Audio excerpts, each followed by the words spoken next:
Exceptional selling starts with awareness and intention, which is part of awareness. It continues and persuades with attention, but it closes sales with action. Action is everything. Now I want to talk very briefly about attention. And for me, I said it at the outset, and if it is the only takeaway you have from this session, I'm happy with it. It is the most powerful drug in business with no side effects. So let me bring you back to about 20 years ago. I had remortgaged the house. I had cashed in all the chips because I dreamt of doing the impossible, making a worldwide presence for my brand as a speaker. Things had their ups and downs. In the main, there was no major highs on the journey, but I still believed. And by pure chance, in front of me on my table was a piece of paper with a phone number on it. It was the number of one of the key decision makers in an organization that, if I got to speak to them, without a doubt would launch me worldwide. So I always remember that day because not usually nervous, but I was. I was nervous, the heart was beating fast because this meant more, I guess. This was so important that I got this deal. So I remember what happened. I says, okay, I'm a man of action, took out the piece of paper, dialed the number. In my head I was saying, oh, I hope it goes through to the answer machine so I can leave a lovely message in my lovely Irish accent and so forth and so on. Unfortunately, that is not what happened. On the third ring, this woman was uber professional. She answered the phone. Hello, mentioned her name. How can I help you? In a stern, cold way. So I says, hi, my name is Kevin Kelly. And I was about to actually get into my sales presentation when a knock came to my head. And I remember something that I learned years and years ago. I remember when I was born in a shop, a retail shop, a convenience store for the American population out there. And at the age of 6, I used to sit behind the counter and watch people come into this shop 50 miles from nowhere. 50 miles from nowhere, they would come in, and even at 6, I noticed some would come in and tell me their life stories. Some would come in and they couldn't get out quick enough. Some would come in and be totally professional, all good. But what I noticed was that the more that I gave them attention and listened to what they said and what they didn't say, the more they came back to the shop.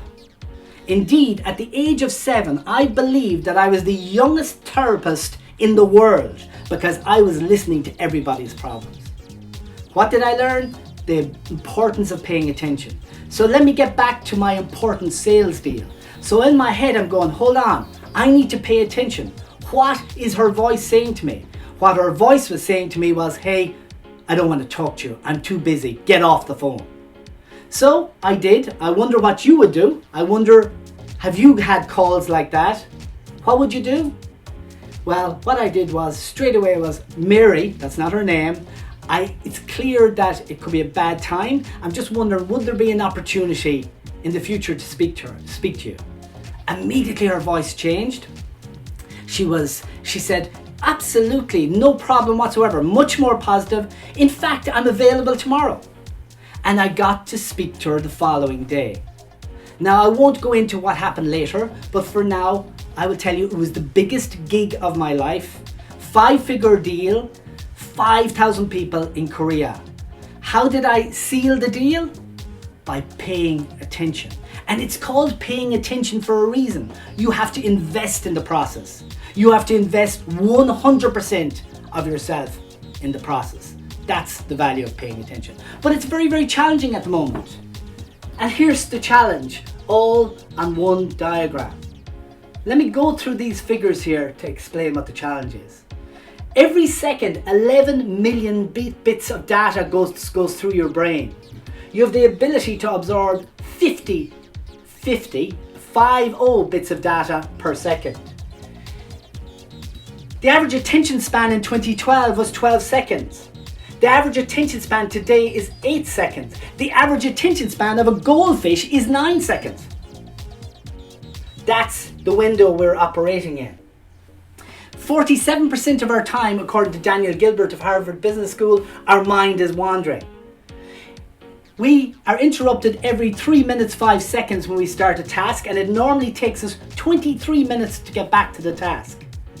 When we're interrupted, if we're interrupted for over 2.8 seconds, that doubles the risk of mistakes, according to the University of Michigan. But here's the turn in the statistics. People love talking about themselves. In most conversations, people want to talk about themselves 30 or 40% of the time. Now with the advent of social media, they love social media. Why? Because they get to talk about themselves 80% of the time. So here's my thesis. I believe we're operating in an attention deficit world. Yeah? But people still love to talk about themselves, and people still love to listen about themselves. And that's what you've got to integrate into your communication.